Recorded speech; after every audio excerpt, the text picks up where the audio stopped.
All right, guys, welcome back to the next segment of our show. We're going to be getting into our ongoing series when we're going to be talking about my mock draft. These are picks 26 through 30. Obviously, we've done picks 1 through 25 at this point, tackled those in previous episodes, so definitely check those out if you missed those.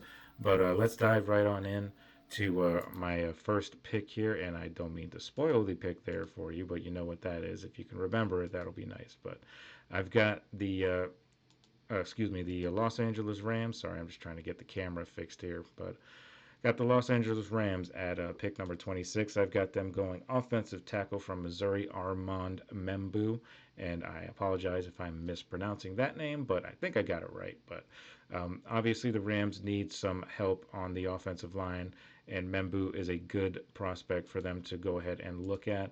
I've got him, going 26 to them. Take a look at what he has done and just what his attributes are just overall.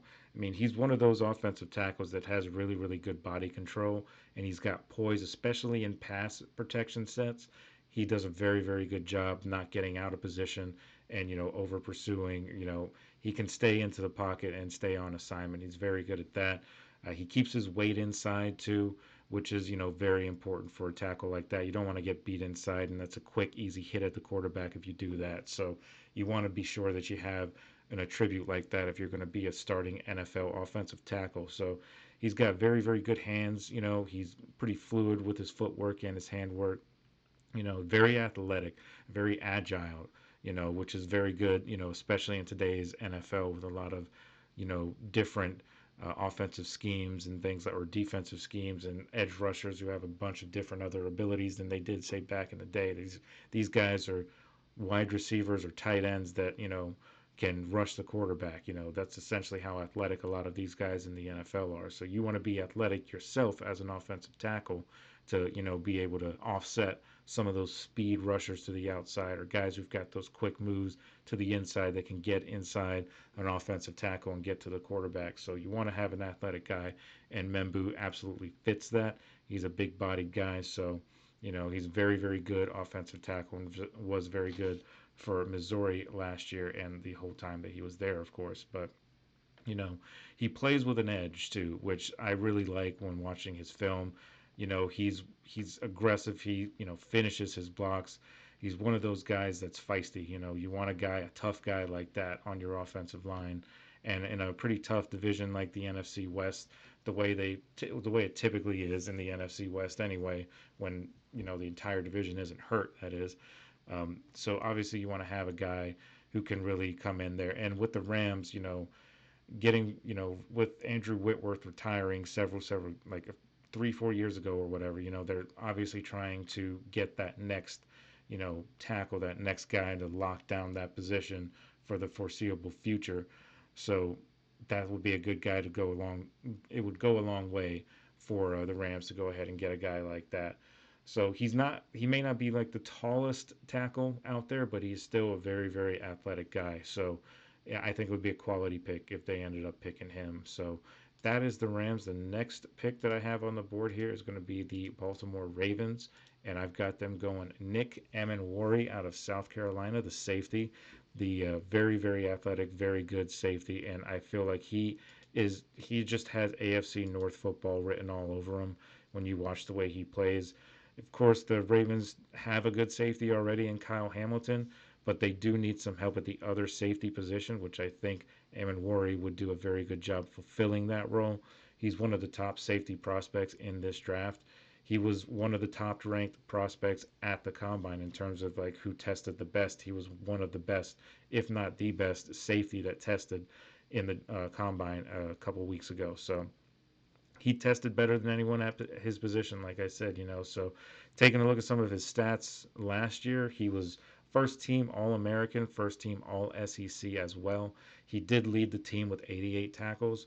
He started all 13 games, so he's got that durability, that reliability. He didn't get any injuries, didn't pick up anything like that. So, you got a healthy safety in there with not any major injuries to his history. So he didn't play in the second half of their bowl loss to Illinois, but that's typically the case in games like this, with athletes that are declaring for the draft. They kind of want to protect themselves and not play in what they might see as a meaningless bowl game. So I feel like he's got that great size and speed, that that ferocity that he could play with, that would really be a nice fit to the AFC North and how physical the teams in the AFC North tend to play. So I feel like he would just be a perfect, when I think of him, especially thinking of him on the Ravens, I feel like this is the type of guy that was made for those Ravens Steelers rivalries, those physical games, those hard hitting games. I feel like he's made for that. Feel like he would just fit right in perfectly with the Ravens and their secondary, especially with their defense increasing, or improving rather, as the season went on once they added Dean Pease back to the staff. And I believe he will be back as well. So that obviously is a good thing. And Worry would have a great teacher, of course, and a lot of guys to look up to, with guys like Kyle Hamilton and Marlon Humphrey on that defense. So a lot of good, talented players on that Ravens defense, as there usually is. And this would not surprise me at all if they ended up picking this guy, because this is just the type of stuff that the Ravens tend to do, and it's why they're always so consistently, good and consistently in the hunt, or contending for a Super Bowl. It's because they make the right decisions in the draft, and I feel like this would absolutely be a right decision. I mean, maybe you could make an argument they could go a different way, maybe a different player, but I feel like this guy just fits that blend of AFC North safeties, and I think it would just be a perfect fit, and it's hard to pass up a guy like that if you're a Baltimore Ravens fan. But yeah, so that's what I have the Ravens going. If we take a look at what the next pick in the lineup is here, we've got the Detroit Lions. We've got edge rusher Jalen Walker out of Georgia. That's who I have them going. And obviously, we've talked about the, excuse me, sorry. Obviously, we've talked about the Lions several times, over the course of these shows, and in some of our season outlooks, we talked about the Lions. But Jalen Walker, I think, would be a good pickup for them. Taking a look at what the Lions have faced in terms of adversity over the past few years, it's been injuries, especially on that defensive line. And Aiden Hutchinson obviously had that big time injury last year, kept him out of the whole season. He wasn't the only one who ended up getting hurt. That a lot of players on that defense ended up getting hurt, and Jalen Walker doesn't have any major injury history or anything like that, and he is a great player all around anyway. And I feel like he would fit right alongside with Aiden Hutchinson on the other side of that line.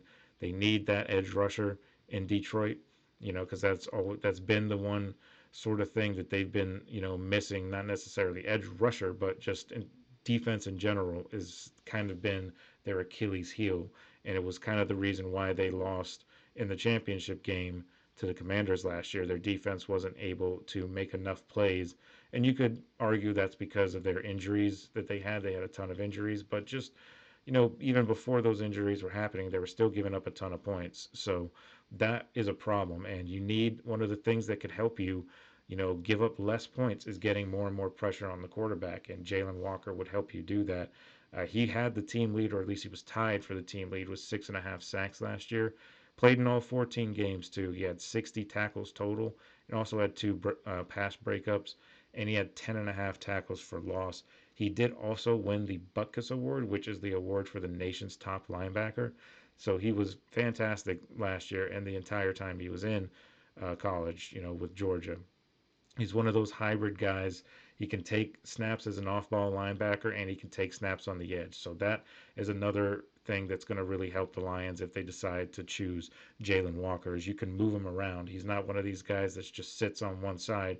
You can bounce him around the line and confuse different offenses, and that's how he could potentially, get into the quarterback, or even free up some guys like Aiden Hutchinson, on that line. So he's got good enough length too. So he's really good at just breaking through blocks and powering through. Whether he just uses a punch or just a swim move or something like that, he's very very good at that. So he's very very much a natural at that position. Highly athletic.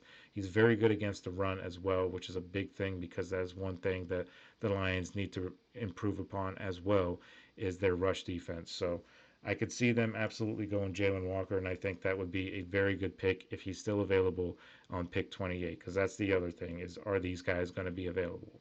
But according to my mock draft, he will be available, and that's who I have them going. So moving on to the team that we just talked about in the last segment, and that is the Washington Commanders. And I have them going edge rusher as well, but this time I have them going Ohio State, and I've got them going Jack Sawyer. I know I briefly mentioned him in the last segment when we were talking about potential guys that they could get to be the edge rusher for them, or a young edge rusher. No better guy for the Commanders right now. If especially if he's the guy that's available, if all the big time guys like Abdul Carter are all gone, then Jack Sawyer he's still a first round talent. They need a good edge rusher in Washington who's also good at defending the run, and Jack Sawyer is one of those guys because Washington, they were 30th in the league in terms of being ranked against the run last year. So they need to improve that run defense. So Jack Sawyer, not only is he good at pressuring the quarterback and getting to the quarterback, he can also stuff the run. So he's very good at that. 4.5 sacks, 6 pass breakups during Ohio State's 4-game playoff run to that title that they won last year. So that's 4 games right there. So 4.5 sacks, 6 pass breakups. Those are pretty solid numbers, in a playoff run. Obviously maybe you want a little bit more sacks, but he's produced. He's very productive. He's very, very good. He sets a very good edge, very strong edge. He can release back into that B gap, back into that tackle B gap, just like what I was talking about with the previous pick, Membu on offensive tackle. And you can get that guy right on the inside. He can beat the tackles to the inside like that. And he's fast. He's got that speed. He's got the strength, and he could be a very, very disruptive player if they use him in the right way. I think he would be a very good addition to that defense, especially with that defense needing some help at edge rusher. So I think that's a solid pick for the Commanders. And going on to our final pick of this segment, we're going to talk about the Buffalo Bills here. And you might have seen that when we first flipped over to this segment, so sorry if I spoiled it for you. But I've got them going Matthew Golden out of Texas. I feel like this is a prototypical Buffalo Bills receiver right here. He's a guy that can play in the slot. He can play outside. He's fast. He was the fastest receiver, at the combine this year. He ran a 4.29 40-yard dash, just a few milliseconds shy of Xavier Worthy's record. It's almost pretty close to Maxwell Hairston, who ran the fastest 40 in this year's 40-yard dash, this year's combine. So he was the fastest receiver, and he was one of the better receivers that are out there in terms of prospects. And the Bills, they currently have Khalil Shakir and Keon Coleman, who are solid options for sure. But Golden is one of the best prospects out there, and I feel like he would fit perfectly well into that system, especially with Josh Allen. And he led the team last year at Texas with 987 receiving yards. He had 9 receiving touchdowns, and he started all 16 games too. And he actually threw a couple passes too. And he was very good on kick returns too. He had a couple of kick returns, and he had a pretty solid average as well. And he is very good in those big play moments, making some big plays in those big games, like the SEC title game last year against Georgia. He's making big plays.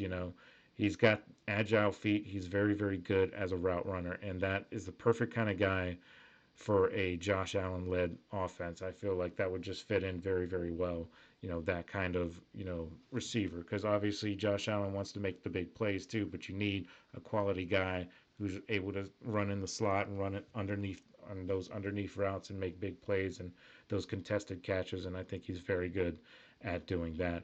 So he shows that ability to be able to make those big catches. And he's very, very good, like I said, as a route runner. So obviously you want to have a guy like that on your squad and, build him up. And who better to learn, as a receiver and grow as a receiver than to have the MVP as your quarterback in Josh Allen. So be a good situation for everybody, I think, if they ended up going that route. But yeah, so that's what I have for my mock draft on all the way up till picks 30. Like I said, we're going to do picks 31 and 32 tomorrow in our show, because I've just figured I might as well just combine the Eagles and their season outlook and their mock draft all in one.